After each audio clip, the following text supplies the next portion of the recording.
Hello, my dear students. നമ്മൾ കഴിഞ്ഞ ദിവസം ക്വാണ്ടിറ്റേറ്റീവ് ടെക്നിക്സ് ഫോർ ബിസിനസ് എന്ന് പറയുന്ന സബ്ജക്റ്റിന്റെ ഒരു ഇൻട്രൊഡക്ഷൻ പോർഷൻ ആയിട്ട് നമ്മൾ ഡിസ്കസ് ചെയ്തിട്ടുണ്ടായിരുന്നു. എന്താണ് QT, അതിന്റെ നമുക്ക് പഠിക്കാനുള്ള S4 പഠിക്കാനുള്ള പ്രധാനപ്പെട്ട കോണ്ടന്റ്സുകൾ ഏതൊക്കെയാണ്, സിലബസ് എന്തൊക്കെയാണ്, അതൊക്കെ നമ്മൾ ഡിസ്കസ് ചെയ്തിട്ടുണ്ടായിരുന്നു. അതിന്റെ ഫസ്റ്റ് മൊഡ്യൂളിൽ പറഞ്ഞിട്ടാണ് ഇൻട്രൊഡക്ഷൻ പോർഷൻ ആയിട്ട് QT എന്താണ്, അതിന്റെ മീനിങ് എന്താണ്, ഡെഫിനേഷൻ എന്താണ്, അതിന്റെ ക്ലാസിഫിക്കേഷൻ എന്താണ്, അത്തരത്തിലുള്ള കാര്യങ്ങളൊക്കെയാണ് ഫസ്റ്റ് മൊഡ്യൂളിൽ ഡിസ്കസ് ചെയ്യാനുള്ളത് എന്ന് പറഞ്ഞിട്ടുണ്ടായിരുന്നു. അതിലെ മീനിങ് നമ്മൾ കഴിഞ്ഞ ദിവസം ഡിസ്കസ് ചെയ്തു. അതിന്റെ ഡിഫറെന്റ് ടൈപ്സ് നമ്മൾ ലിസ്റ്റ് ഔട്ട് ചെയ്ത് വെക്കുകയും ചെയ്തിട്ടുണ്ട്. അപ്പൊ ഞാൻ മീനിങ് ഒന്നുകൂടെ പറയുകയാണ്. ക്വാണ്ടിറ്റേറ്റീവ് ടെക്നിക്സിന്റെ മീനിങ് പറയുകയാണ്, നോക്കുക. ഡെഫിനേഷൻ ഇതൊക്കെ നോട്ട് ചെയ്ത് വെച്ചതാണല്ലോ അല്ലെ എല്ലാവരും? അപ്പൊ എന്ത് ചെയ്യാ, ഡെഫിനിഷൻ ഡിഫൈൻ ക്വാണ്ടിറ്റേറ്റീവ് ടെക്നിക്സ് എന്ന് ചോദിച്ചു കഴിഞ്ഞാൽ ആ ഫസ്റ്റ് സെന്റൻസ് എഴുതി വെച്ചാൽ മതി. ഇവിടെ ക്വാണ്ടിറ്റേറ്റീവ് ടെക്നിക്സ് എന്ന് പറഞ്ഞു കഴിഞ്ഞാല് സിമ്പിൾ ആയിട്ട് പറഞ്ഞു കഴിഞ്ഞാൽ ഡിസിഷൻ മേക്കിംഗ് പ്രോസസ്സിനെ സഹായിക്കുന്ന വേരിയസ് സ്റ്റാറ്റിസ്റ്റിക്കൽ ഓർ മാത്തമാറ്റിക്കൽ ടെക്നിക്സുകളെയാണ് ക്വാണ്ടിറ്റേറ്റീവ് ടെക്നിക്സ് എന്ന് പറയുന്നത്. അപ്പൊ ഈ ഒരു ക്വാണ്ടിറ്റേറ്റീവ് ടെക്നിക്സ് ബിസിനസ് എന്ന് പറയുന്നതിലും ബിസിനസ് ഫീൽഡിൽ മാത്രമല്ല എല്ലാ ഫീൽഡിലും ഒരേപോലെ അപ്ലിക്കബിൾ ആയിട്ട് വരുന്ന, അപ്ലൈ ചെയ്യാൻ പറ്റിയിട്ടുള്ള ടെക്നിക്സുകളാണ് ക്വാണ്ടിറ്റേറ്റീവ് ടെക്നിക്സിൽ വരുന്നത്. ബിസിനസ് നമുക്ക് പഠിക്കാനുള്ള പേപ്പറിന്റെ പേര് ക്വാണ്ടിറ്റേറ്റീവ് ടെക്നിക്സ് ഫോർ ബിസിനസ് എന്നാണ് അല്ലെ. ബിസിനസിനെ സംബന്ധിച്ചിടത്തോളം ബിസിനസ് മാനേജ്മെന്റിന് ഒരുപാട് പ്രോബ്ലംസ് ഫേസ് ചെയ്യേണ്ടതായിട്ട് വരും. ആ പ്രോബ്ലംസ് സോൾവ് ചെയ്യാനും അതേപോലെ തന്നെ മാനേജ്മെന്റിന് എന്താണ് നല്ല decision, systematic and powerful decision എടുക്കാനും സഹായിക്കുന്ന വേരിയസ് സ്റ്റാറ്റിസ്റ്റിക്കൽ ഓർ മാത്തമാറ്റിക്കൽ ടെക്നിക്സുകളെയാണ് ക്വാണ്ടിറ്റേറ്റീവ് ടെക്നിക്സ് എന്ന് പറയുന്നത്.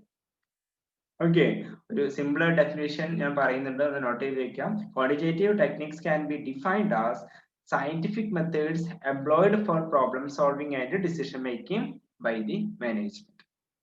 അപ്പൊ അതൊന്ന് നോട്ട് ചെയ്ത് വെക്കുക. ഏതാണ് നിങ്ങൾക്ക് പെട്ടെന്ന് വായിച്ച് മനസ്സിലാക്കാൻ പറ്റുന്ന ഡെഫിനേഷൻ, ആ ഡെഫിനേഷൻ നിങ്ങൾ പഠിച്ചു വെക്കണം കേട്ടോ. ദെൻ നമ്മൾ എന്ത് ചെയ്തിട്ടുണ്ട്, classification of quantitative techniques and different ടൈപ്സിൽ ക്ലാസിഫൈ ചെയ്യാൻ പറ്റും എന്ന് പറഞ്ഞിരുന്നു. 3 ടൈപ്സ് ആണ് പറഞ്ഞത്: mathematical quantitative techniques, statistical quantitative techniques and programming quantitative techniques. അതിലെ മാത്തമാറ്റിക്കൽ ക്വാണ്ടിറ്റേറ്റീവ് ടെക്നിക്സിൽ ഒരുപാട് കാര്യങ്ങൾ, ഒരുപാട് ടെക്നിക്സുകൾ ലിസ്റ്റ് ഔട്ട് ചെയ്ത് വെച്ചിട്ടുണ്ടായിരുന്നു. അതേപോലെ സ്റ്റാറ്റിസ്റ്റിക്കൽ ക്വാണ്ടിറ്റേറ്റീവ് ടെക്നിക്സിൽ വേരിയസ് ടെക്നിക്സ് ലിസ്റ്റ് ഔട്ട് ചെയ്തിട്ടുണ്ടായിരുന്നു. ദെൻ പ്രോഗ്രാമിംഗ് ക്വാണ്ടിറ്റേറ്റീവ് ടെക്നിക്സുകളിലും different types of techniques list out ചെയ്ത് വെച്ചിട്ടുണ്ടായിരുന്നു. അതിലെ ഫസ്റ്റ് വൺ ആണ് മാത്തമാറ്റിക്കൽ ക്വാണ്ടിറ്റേറ്റീവ് ടെക്നിക്സ് എന്ന് പറയുന്നത്. മാത്തമാറ്റിക്കൽ ക്വാണ്ടിറ്റേറ്റീവ് ടെക്നിക്സ് എന്ന് പറഞ്ഞു കഴിഞ്ഞാൽ നോക്കുക, a technique in which quantitative data are used along with the principles of mathematics is known as mathematical quantitative techniques. Principles of mathematics നോടൊപ്പം quantitative ഡാറ്റയോടെ ഉപയോഗിച്ചിട്ടുള്ള ടെക്നിക്സുകളാണ് ഇതിൽ വരുന്നത്, മാത്തമാറ്റിക്കൽ ക്വാണ്ടിറ്റേറ്റീവ് ടെക്നിക്സുകളിൽ വരുന്നത്. ഡിഫറെന്റ് ടൈപ്സ് പറയുന്നുണ്ട്, 7 എണ്ണം പറയുന്നുണ്ട്. എക്സാം പോയിന്റ് ഓഫ് വ്യൂലേക്ക് ഇമ്പോർട്ടന്റ് ആണ്, നോട്ട് ചെയ്ത് വയ്ക്കാം. ഇത് ഓരോന്നും എടുത്ത് ചോദിക്കാം, അല്ലെങ്കിൽ 15 മാർക്കിന് ആ ക്ലാസിഫിക്കേഷൻ മുഴുവനായിട്ട് ചോദിക്കാം. അപ്പൊ അതിലെ ഫസ്റ്റ് വണ്ണ പറയുന്നത് പെർമ്യൂട്ടേഷൻ ആൻഡ് കോമ്പിനേഷൻ. നിങ്ങൾ മാത്സ് ഒക്കെ പഠിച്ച ഒരാളാണ്, സയൻസ് ഫീൽഡിൽ നിന്ന് വന്ന ഒരാളാണെങ്കിൽ ഒരുപക്ഷെ പെർമ്യൂട്ടേഷനും കോമ്പിനേഷനും ഒക്കെ നിങ്ങൾക്ക് ഫെമിലിയർ ആയിരിക്കും. അതേപോലെ +2 സ്റ്റാറ്റിസ്റ്റിക്സ്, +2 മാത്സ് പഠിച്ച ഒരാൾക്കൊക്കെ അറിയാവുന്ന കാര്യമാണ് പെർമ്യൂട്ടേഷൻ ആൻഡ് കോമ്പിനേഷൻ എന്ന് പറയുന്നത്. പെർമ്യൂട്ടേഷൻ എന്ന് പറഞ്ഞാൽ നമ്പർ ഓഫ് അറേഞ്ച്മെന്റ്സ് ആണ്. Permutation is the mathematical device of finding the possible number of arrangements which can be made of and different things taking r at time in different possible orders. Simple ആയിട്ട് പറയുകയാണെങ്കിൽ permutation combination നമ്മുടെ വ്യത്യാസം എന്താണെന്ന് വെച്ച് കഴിഞ്ഞാൽ, permutation എന്ന് പറഞ്ഞാൽ ഏതൊക്കെ രീതിയിൽ എന്ത് ചെയ്യാം, അറേഞ്ച് ചെയ്യാം, അറേഞ്ച്മെന്റ്സിനെയാണ്, നമ്പർ ഓഫ് അറേഞ്ച്മെന്റ്സിനെയാണ് പെർമ്യൂട്ടേഷൻ എന്ന് പറയുന്നത്. കോമ്പിനേഷൻ എന്ന് പറയുന്നത് സെലക്ഷൻ ആണ്. അപ്പൊ n രീതിയിൽ നമുക്ക് എന്ത് ചെയ്യണം, അറേഞ്ച് ചെയ്യാൻ പറ്റുന്നുണ്ടെങ്കിൽ അതിൽ നിന്ന് നമ്മൾ എന്ത് ചെയ്യുക, ചൂസ് ചെയ്യുക, സെലക്ട് ചെയ്യുക, ദാറ്റ് ഈസ് കോമ്പിനേഷൻ. അപ്പൊ അതൊന്ന് മനസ്സിലാക്കി വയ്ക്കുക, പെർമ്യൂട്ടേഷൻ ആൻഡ് കോമ്പിനേഷൻ. അത് കോൺസെപ്റ്റ് ഒന്ന് മനസ്സിലാക്കി വെച്ചാണ്. പെർമ്യൂട്ടേഷൻ എന്ന് പറഞ്ഞു കഴിഞ്ഞാൽ എന്താണ്, നമ്പർ ഓഫ് അറേഞ്ച്മെന്റ്സ് ആണ്. കോമ്പിനേഷൻ എന്ന് പറഞ്ഞു കഴിഞ്ഞാൽ സെലക്ഷൻ ആണ്. സെക്കൻഡ് വൺ സെറ്റ് തിയറി, നിങ്ങൾ BNS പഠിച്ചതാണ്, കൂടുതലൊന്നും പറയുന്നില്ല. ദെൻ മെട്രിക്സ് പഠിച്ചതാണ്, മെട്രിക്സിൽ വരുന്നതാണ് ഡിറ്റർമിനൻസ്. Then differentiation. ഡിഫറൻസിയേഷൻ എന്ന് പറഞ്ഞു കഴിഞ്ഞാൽ എന്താണ്, ഒരു മാത്തമാറ്റിക്കൽ ടെക്നിക് ആണ്. അതും ഞാൻ നേരത്തെ പറഞ്ഞ പോലെ +2 സ്റ്റാറ്റി, മാത്സ് അതുപോലെ മറ്റു ഫീൽഡിൽ നിന്ന് വന്ന സയൻസ് ഫീൽഡിൽ നിന്നൊക്കെ വന്ന പിള്ളേർക്ക് വളരെ ഫെമിലിയർ ആയിട്ടുള്ള ഒരു ടൈം ആയിരിക്കും differentiation integration. Okay, differentiation integration എന്ന് പറഞ്ഞു കഴിഞ്ഞാൽ പഠിക്കുമ്പോൾ വളരെ കോംപ്ലിക്കേറ്റഡ് ആയിട്ടൊക്കെ തോന്നും.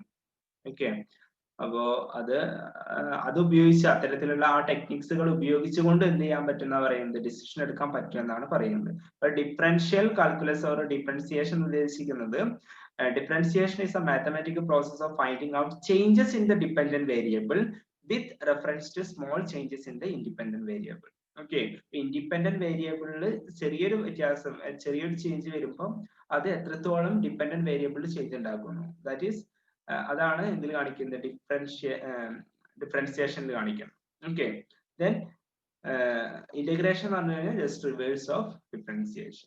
ഓക്കെ, അപ്പൊ അത് ഇത്രയും മനസ്സിലാക്കി വെച്ചാൽ മതി. നിങ്ങൾ അതിന്റെ കാൽക്കുലേഷൻസ് ഒന്നും നിങ്ങൾക്ക് വരുന്നില്ല.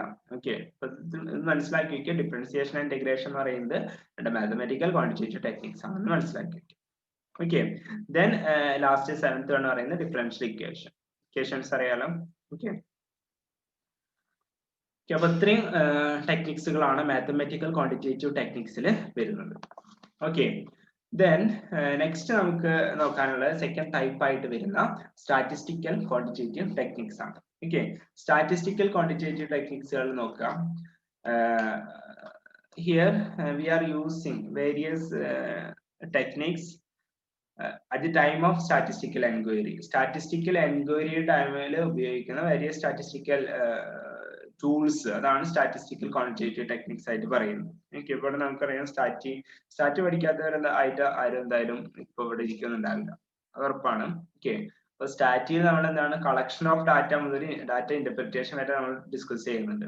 ഓക്കെ, അപ്പൊ അവിടെ മുതൽ ആ കളക്ഷൻ മുതൽ ഡാറ്റ ഇന്റർപ്രിറ്റേഷൻ വരെയുള്ള എന്താണ് ആ ഒരു വേരിയസ് ടെക്നിക്സുകളാണ് എന്തിൽ വരുന്നത്, ഈ സ്റ്റാറ്റിസ്റ്റിക്കൽ ക്വാണ്ടിറ്റേറ്റീവ് ടെക്നിക്സുകളിലായിട്ട് വരുന്നത്. ഓക്കെ, ഡാറ്റ കളക്ഷൻ നമുക്കറിയാം. കളക്ഷൻ ഓഫ് ഡാറ്റ രണ്ട് രീതിയിലുണ്ട്. ഏതൊക്കെയാണ്? പ്രൈമറി ഡാറ്റ ഉണ്ട്, സെക്കൻഡറി ഡാറ്റ ഉണ്ട്. ഓക്കെ, അപ്പൊ ഇത്തരത്തിലുള്ള കളക്ഷൻ ഓഫ് ഡാറ്റ ഇതിന് സഹായിക്കുന്നുണ്ട്, സ്റ്റാറ്റിസ്റ്റിക്കൽ എൻക്വയറി നടത്താൻ സഹായിക്കുന്നുണ്ട്. ഓക്കെ, അപ്പൊ അത് ആ കളക്ഷൻ ഉപയോഗിച്ചുകൊണ്ട് എന്ത് ചെയ്യുന്നുണ്ട്, ഡിസിഷൻ എടുക്കാൻ, ആ ഡാറ്റ ഉപയോഗിച്ചുകൊണ്ട് എന്ത് ചെയ്യാം, ഡിസിഷൻ എടുക്കാം. കളക്ഷൻ ഓഫ് ഡാറ്റ എന്ന് പറയുന്നത്. ഓക്കെ, ദെൻ അതേപോലെ ക്ലാസിഫിക്കേഷൻ ആൻഡ് ടാബുലേഷൻ, കളക്ട് ചെയ്തിട്ടുള്ള ഡാറ്റ എന്ത് ചെയ്യുക, ക്ലാസിഫൈ ചെയ്യുക, ദെൻ ടേബിൾ ഫോമിലേക്ക് ടാബുലേഷൻ നടത്താം. ഓക്കെ, ദെൻ അതിനുശേഷം മൂന്നാമത്തെ പറയുന്നതാണ് measures of central tendency. Measures of central tendency നമ്മൾ മീൻ, മീഡിയൻ, മോഡൊക്കെ നമ്മൾ ഡിസ്കസ് ചെയ്തിട്ടുണ്ട്. ഓക്കെ, ദെൻ അതേപോലെ മെഷേഴ്സ് ഓഫ് ഡിസ്പേഷൻസ് ഉണ്ട്, സ്ക്യൂനെസ്, കുർട്ടോസിസ് എന്നൊക്കെ പറഞ്ഞിട്ട് അതും എന്താണ് സ്റ്റാറ്റിസ്റ്റിക്കൽ ക്വാണ്ടിറ്റേറ്റീവ് ടെക്നിക്സുകളിൽ ഉൾപ്പെടുത്താം. ദെൻ നമുക്ക് ഈ സിലബസിൽ നമുക്ക് ഡീറ്റെയിൽ ആയിട്ട് ഡിസ്കസ് ചെയ്യാനുള്ളതാണ് കോറിലേഷൻ ആൻഡ് റിഗ്രഷൻ. റിഗ്രഷൻ ഒരു ജി ഉള്ളൂ കേട്ടോ. ഓക്കെ, കോറിലേഷൻ ആൻഡ് റിഗ്രഷൻ നമുക്ക് ഡീറ്റെയിൽ ആയിട്ട് തന്നെ ഡിസ്കസ് ചെയ്യാനുണ്ട്. Then interpolation and extrapolation, then index numbers, time series analysis, then ratio analysis, statistical quality control, probability and sampling, ANOVA, theory of attributes. ബാക്കിയുള്ള കാര്യങ്ങളൊക്കെ നമുക്ക് എന്ത് ചെയ്യാനുണ്ട്, ഇതിൽ ഡിസ്കസ് ചെയ്യാനുണ്ട്. ഓക്കെ, നമ്മുടെ ഈ ക്യൂട്ടിയിൽ ഡിസ്കസ് ചെയ്യാനുള്ള കാര്യങ്ങളാണ് ബാക്കിയുള്ളതൊക്കെ. ഓക്കെ, അതുപോലെ ഇന്റർപോളേഷൻ ആൻഡ് എക്സ്ട്രാപോളേഷൻ നമുക്ക് നോക്കാൻ കാര്യമായിട്ടൊന്നുമില്ല. ഇന്റർപോളേഷൻ എന്ന് പറഞ്ഞു കഴിഞ്ഞാൽ എന്താണ്, estimating under certain assumptions. Okay, certain assumption base ചെയ്തിട്ട് എന്ത് ചെയ്യാണ്, എസ്റ്റിമേറ്റ് ചെയ്യാണ് എന്ത് ഇന്റർപോളേഷൻസിൽ ചെയ്യുന്നത്. അതിന്റെ ഹൈപ്പോത്തിസിസ് സെറ്റ് ചെയ്യുക, അതൊക്കെ നമുക്ക് എന്ത് ചെയ്യാനുണ്ട്, നമുക്ക് ഒരു ചാപ്റ്റർ ആയിട്ട് തന്നെ ഡിസ്കസ് ചെയ്യാനുണ്ട്. നമുക്ക് അപ്പോൾ എന്ത് ചെയ്യാം, കൂടുതലായിട്ട് പറയാം. ഓക്കെ, അപ്പൊ ഇത്രയാണ് സ്റ്റാറ്റിസ്റ്റിക്കൽ ക്വാണ്ടിറ്റേറ്റീവ് ടെക്നിക്സിൽ വരുന്ന വേരിയസ് ടെക്നിക്സ് എന്ന് പറയുന്നത്. ഓക്കെ, ഇത്രയും മനസ്സിലാക്കി വയ്ക്കുക. ടെക്നിക്സുകൾ ലിസ്റ്റ് ഔട്ട് ചെയ്യാൻ പഠിക്കാം. ഓക്കെ, ദെൻ ലാസ്റ്റ് ആണ് programming quantitative techniques. Programming quantitative ടെക്നിക്സുകളെ എന്തുകൂടെ വിളിക്കാം, ഓപ്പറേഷൻസ് റിസർച്ച് ടെക്നിക്സ് എന്നുകൂടെ വിളിക്കാം. Okay, programming techniques is also known as operations research techniques. Okay, operations research techniques note ചെയ്തേക്കാം കേട്ടോ. ഓക്കെ, ഇവിടെ ഒരു മോഡേൺ ടൈമിൽ ഇപ്പൊ നേരത്തെ നമ്മൾ രണ്ടെണ്ണം പറഞ്ഞത് എന്താണ്, ട്രഡീഷണലി ഫോളോ ചെയ്യുന്ന ടെക്നിക്സുകളായിരുന്നു. ഓക്കെ, എന്നാൽ മോഡേൺ ടൈമിൽ എന്താണ് ഉപയോഗിക്കുന്ന, അല്ലെങ്കിൽ modern techniques, modern quantitative techniques ആയിട്ട് പറയുന്നതാണ് പ്രോഗ്രാമിംഗ് ക്വാണ്ടിറ്റേറ്റീവ് ടെക്നിക്സ് എന്ന് പറയുന്നത്. ഓക്കെ, ഇവിടെ ഒരു പ്രോബ്ലം ഐഡന്റിഫൈ ചെയ്തിട്ട് എന്താണ് അതുമായി ബന്ധപ്പെട്ട് ഒരു മോഡൽ ഫിറ്റ് ചെയ്യും. എന്നിട്ട് ഓക്കെ, ഒരു മോഡൽ ഫിറ്റ് ചെയ്തിട്ട് ആ മോഡൽ ഇവാലുവേറ്റ് ചെയ്തുകൊണ്ട് നമ്മൾ എന്ത് ചെയ്യാം ഡിസിഷനിലേക്ക് എത്തിച്ചേരാണ് ഇതിൽ ചെയ്യുന്നത് ഈ ടെക്നിക്സുകളിലൊക്കെ ചെയ്യുന്നത്. ഓക്കെ, അതുകൊണ്ട് തന്നെ ഈ പ്രോഗ്രാമിംഗ് ടെക്നിക്സുകളെ മോഡൽ ബിൽഡിംഗ് ടെക്നിക്സ് എന്ന് കൂടെ പറയാറുണ്ട്. ഓക്കെ, ഒരു മോഡൽ ബിൽഡിംഗ് ടെക്നിക്സ് ആണ് എന്ത് പ്രോഗ്രാമിംഗ് ക്വാണ്ടിറ്റേറ്റീവ് ടെക്നിക്സ് എന്ന് പറയുന്നത്. ഓക്കെ, ഇതിന്റെ സ്റ്റെപ്സ് നോട്ട് ചെയ്ത് വെക്കാം.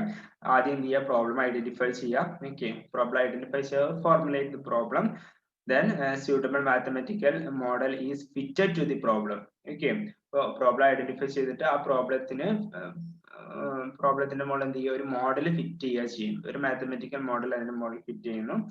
ഓക്കെ, സ്യൂട്ടബിൾ ആയിട്ടുള്ള ഏത് പ്രോബ്ലം ആണ്, ഡിഫറെന്റ് ടൈപ്സ് ഓഫ് ടെക്നിക്സുകൾ, മാത്തമാറ്റിക്കൽ ടെക്നിക്സുകൾ, different types of quantitative programming ടെക്നിക്സുകൾ പറയുന്നുണ്ട്. അതിൽ എന്താണ് ഇതിന്റെ മോഡൽ ഫിറ്റ് ചെയ്യുന്നു, എന്നിട്ട് അതിനൊരു സൊല്യൂഷൻ, ആ മോഡൽ ഉപയോഗിച്ച് ഒരു സൊല്യൂഷൻ കണ്ടെത്തുന്നു, എന്നിട്ട് അതിൽ എന്തെങ്കിലും ഡീവിയേഷൻസ് ഉണ്ടോ എന്ന് ചെക്ക് ചെയ്യുന്നു. ആ ഡീവിയേഷൻസ് ഉണ്ടെങ്കിൽ അത് എന്ത് ചെയ്യുന്നു, കറക്റ്റ് ചെയ്യുന്നു. ഓക്കെ, ദെൻ വേറെ ഏതെങ്കിലും മോഡൽ വെച്ച് ചെക്ക് ചെയ്യും. അത്തരത്തിലുള്ള ഒരു എന്താണ് സ്റ്റെപ്സിലൂടെയാണ് ഈ പ്രോഗ്രാമിംഗ് ക്വാണ്ടിറ്റേറ്റീവ് ടെക്നിക്സുകളിൽ ഡിസിഷൻ എടുക്കുന്നത്. ഓക്കെ, അപ്പൊ അത് മനസ്സിലാക്കി വയ്ക്കാം. ഓക്കെ, അപ്പൊ അതാണ് പ്രോഗ്രാമിംഗ് ക്വാണ്ടിറ്റേറ്റീവ് ടെക്നിക്സ് എന്ന് പറയുന്നത്. പ്രോഗ്രാമിംഗ് ക്വാണ്ടിറ്റേറ്റീവ് ടെക്നിക്സിൽ എന്താണ് ഫസ്റ്റ് ചെയ്യുന്നത്, formulate the problem and suitable mathematical model is fitted to the problem, then we derive a solution to the model. Finally, correctness of solution is tested. If necessary, model is modified on the basis of results of the test. Okay, ഇപ്പൊ test ചെയ്തതിന് ശേഷം എന്താണ് അത് accurate അല്ല, ഒരു correct ആയിട്ടുള്ള ഒരു എന്താണ് സൊല്യൂഷൻ തരുന്നില്ലെങ്കിൽ ആ മോഡൽ ചേഞ്ച് ചെയ്തിട്ട് വീണ്ടും റിപ്പീറ്റ് ചെയ്യും. ഓക്കെ, അങ്ങനെയാണ് എന്ത് ചെയ്യുന്നത്, ഇവിടെ സൊല്യൂഷൻ കണ്ടെത്തുന്നത്. That is programming techniques. Okay, അതിൽ ഡിഫറെന്റ് ടെക്നിക്സുകൾ പറയുന്നുണ്ട്. അതിൽ ഫസ്റ്റ് വൺ ആണ് linear programming. Linear programming one of the important programming technique, operation റിസർച്ചിൽ വരുന്ന ഇമ്പോർട്ടന്റ് ടെക്നിക് ആണ് ലീനിയർ പ്രോഗ്രാമിംഗ് എന്ന് പറയുന്നത്. ഓക്കെ, എന്തിനാന്ന് വെച്ച് കഴിഞ്ഞാല് ഇപ്പം linear programming technique is used to finding a solution for optimizing a given objective under certain constraints. Okay, certain constraints ന്റെ എന്താണ് കൺസ്ട്രെയിൻസിലുള്ള ഒബ്ജക്റ്റീവ്സ് ഒപ്റ്റിമൈസ് ചെയ്യാം. ഓക്കെ, ഇപ്പൊ ഇവിടെ ഉദ്ദേശിക്കുന്നത് എന്താണെന്ന് വെച്ച് കഴിഞ്ഞാൽ ലീനിയർ പ്രോഗ്രാമിന്റെ പ്രധാനപ്പെട്ട ഉദ്ദേശം എന്ന് പറഞ്ഞു കഴിഞ്ഞാൽ എന്താണ്, optimum allocation of scarce resources. Okay, നമ്മുടെ അവൈലബിൾ ആയിട്ടുള്ള റിസോഴ്സസ് എന്താണ്, സ്കാഴ്സ് ആണ് അല്ലെ, സ്കാഴ്സ് റിസോഴ്സ് ആണ്. ആ സ്കാഴ്സ് റിസോഴ്സസിനെ എന്ത് ചെയ്യാം, ഒപ്റ്റിമം എന്ത് ചെയ്യാം, അലോക്കേഷൻ നടത്താം. നല്ല രീതിയിൽ മാക്സിമം റിസൾട്ട് വരത്തക്ക വിധത്തിലുള്ള ഒരു അലോക്കേഷൻസ് നടത്താം. അതാണ് എന്തിൽ ചെയ്യുന്നത്, ലീനിയർ പ്രോഗ്രാമിംഗിൽ ചെയ്യുന്നത്, optimum allocation of scarce resources. Okay, then second one ആണ് ക്യൂയിങ് തിയറി. ക്യൂയിങ് തിയറി എന്ന് പറഞ്ഞു കഴിഞ്ഞാൽ ഇപ്പൊ ഹോസ്പിറ്റലിന്റെ കേസിലൊക്കെയാണ് ഇത് ഒന്നും കൂടെ അപ്ലിക്കബിൾ ആയിട്ട് വരാം. ഓക്കെ, ഈ ക്യൂയിങ് തിയറി എന്തിനു സഹായിക്കുന്നത് വെച്ച് കഴിഞ്ഞാൽ to minimise the cost of waiting and services of customers in a queue. അപ്പൊ ക്യൂ നിൽക്കുന്ന സമയത്ത് കസ്റ്റമേഴ്സിന് വരുന്ന അവർക്ക് ഉണ്ടാവുന്ന കോസ്റ്റ്, വെയിറ്റിംഗ് കോസ്റ്റ്, അതുപോലെ സർവീസ് കോസ്റ്റ് ഒക്കെ മിനിമൈസ് ചെയ്യാനാണ് ക്യൂയിങ് തിയറി സഹായിക്കുന്നത്. Okay, then inventory theory. Inventory theory എന്ന് പറയുന്നത് ഇൻവെന്ററി മാനേജ്മെന്റ് ഉദ്ദേശിക്കുന്നത്. ഓക്കെ, നിങ്ങൾ കോസ്റ്റിംഗില് economic order quantity, maximisation level, reorder level എന്നൊക്കെ വന്നിട്ട് പഠിക്കും. ഓക്കെ, അപ്പൊ ഇൻവെന്ററി മാനേജ്മെന്റ് സ്റ്റോക്ക് ലെവൽ എന്ത് ചെയ്യാം, മാനേജ് ചെയ്യാം. ഓക്കെ, ഇൻവെന്ററി മാനേജ് ചെയ്യാണ് എന്ത് ചെയ്യുന്നത്, ഇൻവെന്ററി തിയറിയിൽ ചെയ്യുന്നത്. ഓക്കെ, സ്റ്റോക്ക് എന്ന് പറയുന്നത് 3 രീതിയിൽ വരാം അല്ലെ, റോ മെറ്റീരിയൽസിന്റെ സ്റ്റോക്ക് ആയിരിക്കാം, ദെൻ വർക്ക് ഇൻ പ്രോഗ്രസ് ആയിരിക്കാം, വർക്ക് ഇൻ പ്രോഗ്രസിന്റെ സ്റ്റോക്ക്, ഓർ എന്താ ഫിനിഷ്ഡ് ഗുഡ്സിന്റെ സ്റ്റോക്ക് ആയിരിക്കാം. ഓക്കെ, അപ്പൊ അതൊക്കെ എന്ത് ചെയ്യാം, മാനേജ് ചെയ്യാം. ഓക്കെ, ആ മാനേജ് ചെയ്യാൻ എന്ത് സഹായിക്കുന്നുണ്ട്, പ്രോഗ്രാമിംഗ് ക്വാണ്ടിറ്റേറ്റീവ് ടെക്നിക്സ് സഹായിക്കുന്നത്. That is inventory theory. Then gaming theory. Okay, gaming theory എന്ന് പറഞ്ഞു കഴിഞ്ഞാല് നോക്കാം, game theory is used to determine the optimal strategy in competitive solution. Competitive situations എന്താണ് ഒരു ഒപ്റ്റിമൽ സ്ട്രാറ്റജി ഡിറ്റർമിൻ ചെയ്യാൻ സഹായിക്കുന്നുണ്ട്, ഗെയിമിംഗ് തിയറി സഹായിക്കുന്നുണ്ട്. Okay, then simulation. സിമുലേഷൻ എന്ന് പറഞ്ഞു കഴിഞ്ഞാൽ testing A model which resembles in real life situations. It is used to estimate an operation prior to actual performance. Then network programming. Network programming network analysis ഉദ്ദേശിക്കുന്നത്. ഇപ്പോൾ different ടൈപ്സിൽ networks create ചെയ്തുകൊണ്ട് നമുക്ക് എന്ത് ചെയ്യാം, ഒരു പ്രോബ്ലത്തിന് സൊല്യൂഷൻ കണ്ടെത്താൻ പറ്റും. That is network programming. Simulation repeated ആണ്. Then search theory. Search theory നോക്കുക. Search theory concerns with research problems. Advertising agencies search for customers. Research ആണ് ഉദ്ദേശിച്ചത്. സെർച്ച് തിയറി ഇപ്പൊ അഡ്വർടൈസ്മെന്റ് ഏജൻസീസ് പ്രധാനപ്പെട്ട എന്തിനാണ് അഡ്വർടൈസ്മെന്റ് നടത്തുന്നത്? ടു അട്രാക്ട് മോർ കസ്റ്റമേഴ്സ് അല്ലെ. കസ്റ്റമേഴ്സിനെ അട്രാക്ട് ചെയ്യാനാണ് എന്ത് ചെയ്യുന്നത്, ഈ അഡ്വർടൈസ്മെന്റ് കൊടുക്കുന്നത്. ഓക്കെ, അപ്പൊ അത് ഏത് തരത്തിലുള്ള അഡ്വർടൈസ്മെന്റ് കൊടുത്താലാണ് കൂടുതൽ കസ്റ്റമേഴ്സ് അട്രാക്ട് ചെയ്യാം. ഓക്കെ, അത് അത്തരത്തിലുള്ള എന്താണ് ഒരു സെർച്ച് പ്രോബ്ലംസ് ആണ് ഇതിൽ വരുന്നത്, സെർച്ച് തിയറിയിൽ വരുന്നത്. Then replacement. റിപ്ലേസ്മെന്റ് എന്ന് പറഞ്ഞു കഴിഞ്ഞാല് most economical replacement regarding the replacement of equipment. ഏത് സമയത്ത് ഒരു എക്യുപ്മെന്റ് എന്ത് ചെയ്യണം, റിപ്ലേസ് ചെയ്യണം. ഓക്കെ, ആ ഒരു ഡിസിഷൻ എടുക്കാനൊക്കെയാണ് എന്ത് സഹായിക്കുന്നത്, റിപ്ലേസ്മെന്റ് സഹായിക്കുന്നത്. Okay, most economic replacement policy ഒക്കെ ഡിറ്റർമിൻ ചെയ്യാൻ. Non linear programming etcetera. Non linear programming എന്ന് പറഞ്ഞാൽ programming technique which involves finding an optimal solution to the problem in which some or all variables are non linear. Okay, linear പ്രോഗ്രാമിന്റെ നേരെ opposite ആണ് അത്. ആയിട്ടൊന്നും പോകണ്ട, നിങ്ങൾ ജസ്റ്റ് എന്ത് ചെയ്യാം, ഈ ഒരു പോയിന്റ്സ് പ്രോഗ്രാമിംഗ് ടെക്നിക്സുകൾ ഏതൊക്കെയാണ്, പ്രോഗ്രാമിംഗ് ക്വാണ്ടിറ്റേറ്റീവ് ടെക്നിക്സുകൾ ഏതൊക്കെയാണ്, അതൊന്ന് ലിസ്റ്റ് ഔട്ട് ചെയ്യാൻ പഠിച്ചാൽ മതി. ദെൻ ഏതെങ്കിലും ഒരു 4 എണ്ണം, ഇപ്പൊ queuing theory, inventory theory, gaming theory, അതൊക്കെ എന്താണ് നിങ്ങൾക്ക് സ്വന്തമായിട്ട് തന്നെ എഴുതാൻ പറ്റിയതാണ്. ഓക്കെ, അപ്പൊ അതൊന്ന് എന്ത് ചെയ്യാം, നോക്കി വെക്കാം. ഓക്കെ, ഇത്രയാണ് different types of classification of quantitative ടെക്നിക്സിന് പറയുന്നത്. ഓക്കെ, അപ്പൊ അതൊന്ന് നോക്കി വെക്കാം കേട്ടോ.